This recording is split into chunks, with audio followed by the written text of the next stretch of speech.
been a long time, guys. I actually had this whole video done, or almost done, and these guys decided to mess the whole thing up because there was a noise outside, and they made me lose my train of thought right at the end.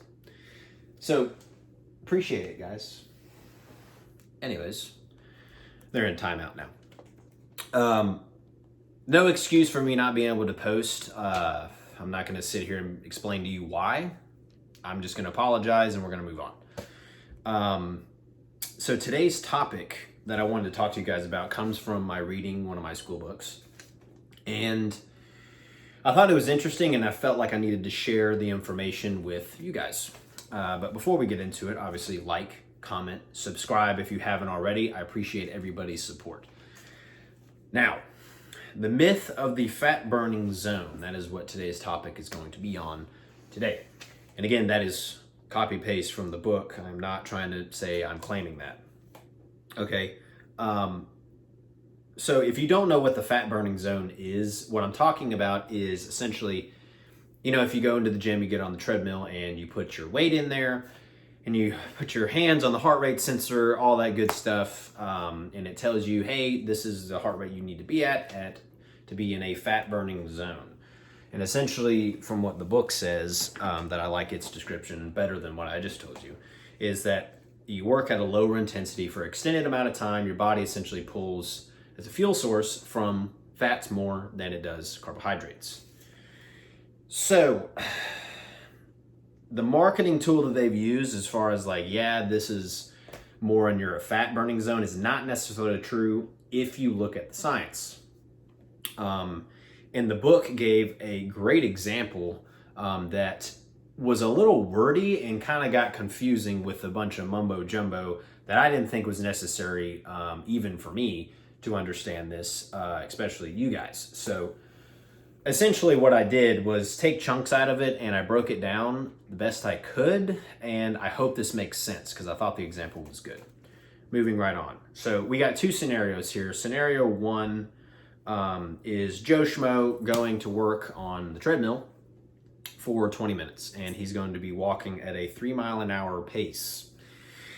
And essentially, during that time, he's going to be burning 70% of his calories from fats, 30% of his calories from carbs. Again, you can kind of see okay, now I see why they're trying to play on that as saying your fat burning zone, right?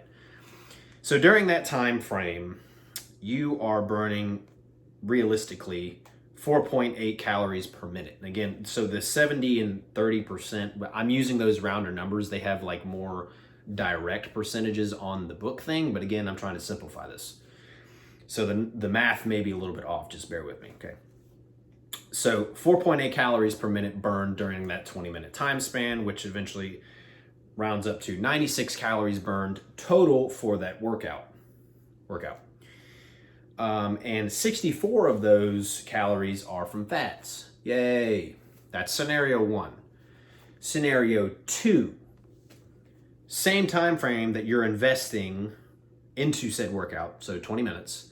Instead, you're doubling the intensity. So instead of being at 3 miles an hour, now it's 6 miles an hour. Let's see where this takes us, where the math takes us, right? So now, instead of burning 4.8 calories per minute, I'm burning 9.75 calories per minute.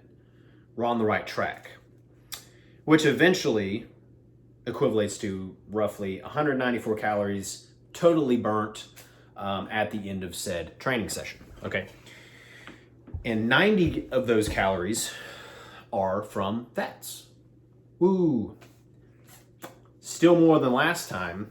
At the 3 mile an hour work, we were only at 64 calories. So why do they say this is better than that? Well, technically, in the higher intensity one that I just said, at 6 miles an hour for 20 minutes, instead of being at 70% burnt from fats and 30% carbs, now we're essentially right in the middle. We're at 50-50. Which is why they try to lie to you guys and say, oh, the fat burning zone is this. Even at a lower percentage of 50% instead of 70% of the calories burnt from fat, even though it's lower in the higher intensity workout, you're still burning more calories from fat. That's just the science, guys. I mean, 90 calories from fat in the 6 mile an hour workout for 20 minutes versus 64 calories from fat in the 3 mile an hour for 20 minutes. I don't know about you guys, but for me, if I'm going to go in the gym and work out for 20 minutes on the treadmill, I would rather bust my ass, get a really good workout, than just chillax and walk for, at 3 miles an hour for 20 minutes and then be like, oh, I was in the fat burning zone though. I hope you guys are like kind of getting what I'm putting down here, because it is a myth. I mean, I agree with the book of them calling this topic the myth of the fat burning zone.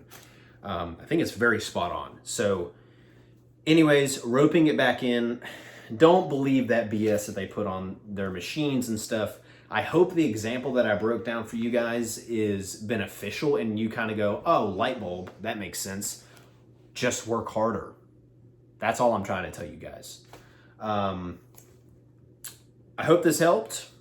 If you guys have any more ideas on kind of something you want me to talk about in the future, let me know. As always, stay safe. See you next time whenever I post again, which will probably be next week. I got a busy weekend, so I will not wait another week to post a video, I promise. See you guys.